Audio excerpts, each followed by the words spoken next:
Normally, blood clots form in response to injuries which cause bleeding.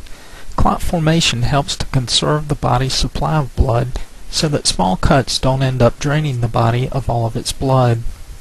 The body's process for stopping the bleeding by forming a clot is called hemostasis. In this illustration, the blood vessel contains red blood cells, white blood cells, platelets, and tiny proteins called clotting factors. These components of the blood float together in a straw-colored liquid called plasma.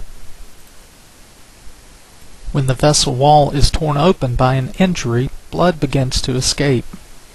In response to this damage, the vessel quickly constricts, reducing the flow of blood. This constriction lasts only for a few minutes as the body puts in place a plug to stop the bleeding. Platelets soon recognize the injury and begin to stick to the damaged surfaces. This is called platelet adhesion. The adhering platelets change shape and release chemicals which keep the vessel constricted and draw more platelets into the damaged area. These platelets are said to be activated. Additional platelets arrive and begin to stick to one another so that a loose plug is formed. This is called platelet aggregation. When tissue is torn apart during an injury, blood is exposed to a chemical called tissue factor, which naturally resides on the surface of tissue cells, or may also be displayed on the inner lining of the blood vessel wall. This tissue factor sets into motion the chemical reactions of the clotting factors found floating in the nearby blood. Around a dozen different chemicals called clotting factors circulate inactively within the blood.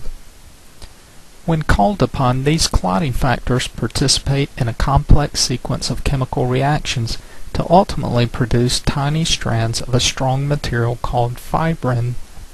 Fibrin strands form in and around the loosely arranged plug of platelets and eventually form a meshwork which tightly binds the plug together. This meshwork keeps the platelets from being washed away by the flow of blood and makes the platelet plug more watertight. Red blood cells and white blood cells become trapped in the meshwork as it forms, giving the plug its characteristic red color.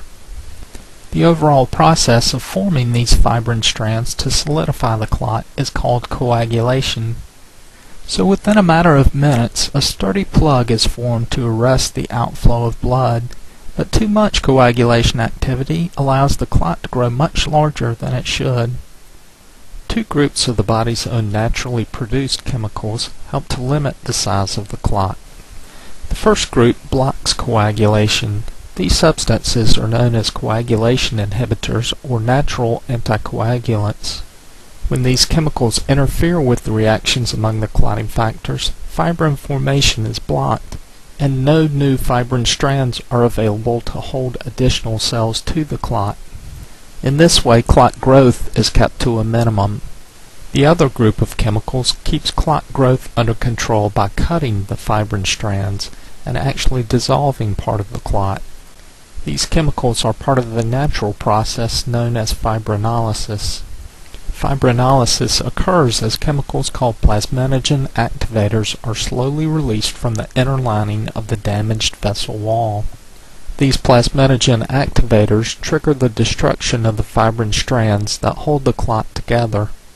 So coagulation inhibitors can only stop the growth of the clot, but fibrinolysis can actually dissolve part or all of the clot.